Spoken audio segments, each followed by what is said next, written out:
Greetings, salutations, hello friends, Mule Love, number one stand here, Chicken Love Club, baby, with a Tower God video. Now, when it comes to main characters, in the various narratives that I consume, I honestly tend to not like the protagonist.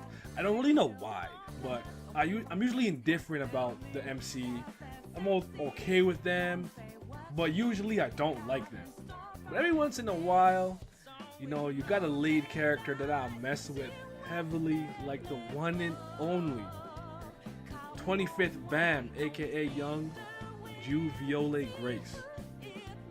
I didn't think much of him initially, which I think is intentional by SIU. He he's just this naive boy chasing the only person he ever knew up the tower. But he grows on me, and I just want to talk about the growth of Bam, the philosophy of his character, and how a lot of his motivations and moments of growth come from his understanding of loneliness. Yeah, yeah. Running through the six already know. Running through the six already know. Running through the six already know. I think when discussing the journey of Bam, it's important to note that prior to entering the tower, the only contact he's ever had with another being was Rachel. Before this, he was utterly and truly alone, and before that, he was dead! I'm sorry. But yeah, he follows her into the tower because he does not want to be alone. I really like that SIU showcases how naive he is, knowing next to nothing of the tower, and not even understanding why folks even want to climb it, telling Urek Maizono one time, I don't care about the stars or any of that stuff, but if you hurt my friends, I'm gonna protect them, right? Now, why is that important? This sets Bam apart from his friends and comrades in the sense that everyone has a goal in the tower and a reason to climb it, a reason for being a regular. Bam does not care about what's at the top, so he's alone amongst his own people. It's a very alienating feeling to have a completely different outlook on something all the people around you share amongst themselves. Bam is even good at pointing out other people's loneliness or people who are experiencing the same thing he felt in the dark cave, like with Androsi. Being on a regular, slowly we start to see the growth of Bam from a combat perspective, and eventually him meeting Rachel again. And then we'd obviously get that famous scene, oh lord, of Rachel pushing Bam to his supposed death. And I honestly believe that after this moment is where Bam development is the most interesting. Because everything he learned, everything he knew prior to coming into the tower, Rachel is the one that taught him that stuff. And most importantly, it was Rachel who taught Bam about ethics. And his moral compass came from what he learned from Rachel, and she was the one that stabbed him in the back. She betrayed him, confusing him to his very core.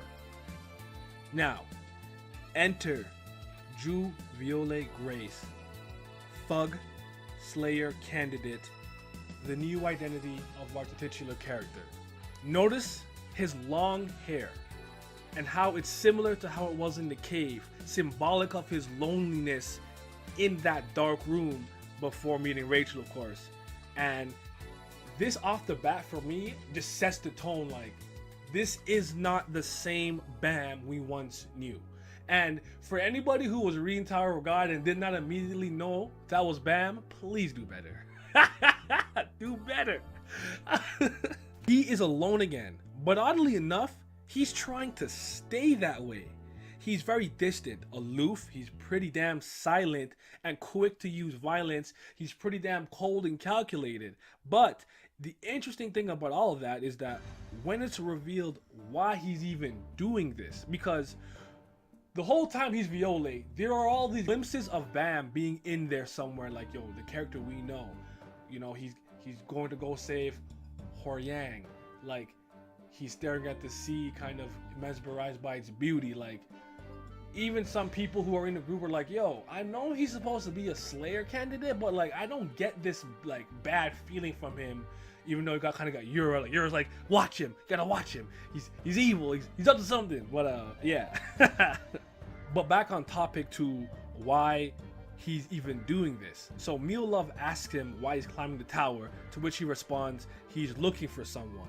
Mulelove then asked, you love the GOAT by the way. Mulelove then asks to get revenge, to which Bam says basically, we'll see when I meet them. But we learned that Yu Hang-soo actually blackmailed Bam into becoming a Slayer candidate for FUG by threatening to kill all his friends should he refuse. The Bam we know is definitely in there, and he's literally doing this to protect his friends. That whole dynamic is intriguing because it's a layered situation where he's acting in a way he doesn't want to or isn't in order to protect what he loves. And we also know that too, because when Kun kind of meets him for the first time, Aguero, AA, he's like, oh, like your act is terrible. Like if you're trying to sound like a evil villain or whatever they're trying to do, like do better. Like I can see through that act. Now, after meeting Aguero on Rack again for the first time in 7 years, the old Bam returns. He cuts his hair again, symbolizing a little bit of freedom, kind of the grasp on FUG not being as strong on him, and discarding that loneliness he had to carry as Viole or him in the cave. But we're not done yet, because his obsession with Rachel still exists, and it's becoming an issue because he's starting to act like Rachel, jeopardizing his people, pushing them away in a sense. And a good example of this for me is how selfishly he pursued Rachel on the way to the Hell Train, versus Yura, where he's constantly wagering Hell Train tickets and putting the whole mission at risk just to get his answers.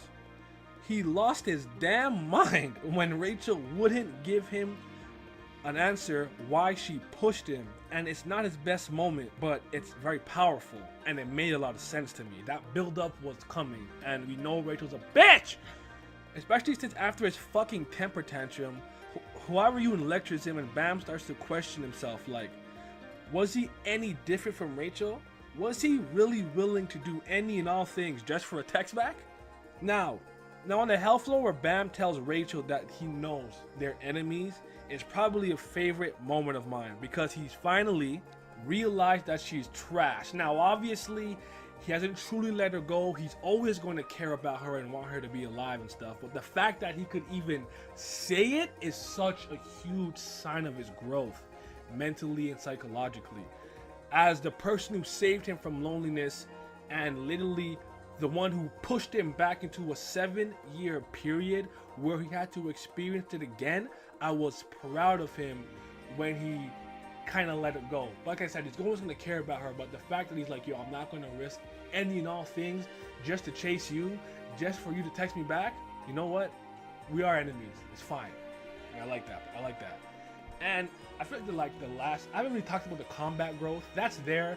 I don't want to focus on that, but obviously he's very talented. He's great with Shinsu. He can read Shinsu well. He can copy techniques after just seeing it once, experiencing the technique on his body once. You're seeing that he's a monster. He is in every shape or form an irregular, right? Like he is. Now, the data floor to me is kind of like a very good moment for his development as well, because this is when he starts to kind of question himself and start to accept himself and start to fight for himself and want to do things for himself. And that's when he accepts the sworn enemy, all of the various powers within him, the thorn, the red Thereso, however you pronounce that, even the sworn enemy inside of him. And then he starts to develop the 25th Night style attacks, the power of the administrator. He's exuberating all that stuff because he's like, this is me, and he's accepting that. And now I am so interested to see where he's going to go from that moment. And this is why when anyone tries to come at Bam crooked, remember that article I was talking about where they said Bam is a typical Shonen Jump main protagonist? Stop it.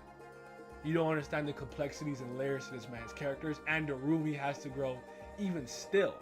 But with that being said, I don't want it to carry on too long. I kind of wanted to keep this brief. It's way longer than I thought it was going to end up being. Bam is a really good character. His growth and journey is amazing. The fact that a lot of his stuff stems from the loneliness he felt in that cave, to me, is just like symbolic of, you know, you can never forget your roots. That's where you come from. That's where it all started, you know, from the bottom in that cave. Let's see where he ends up. I hope you guys enjoyed the video. I'm gonna be out, and have yourselves a fantastic day. Fuck Rachel. You're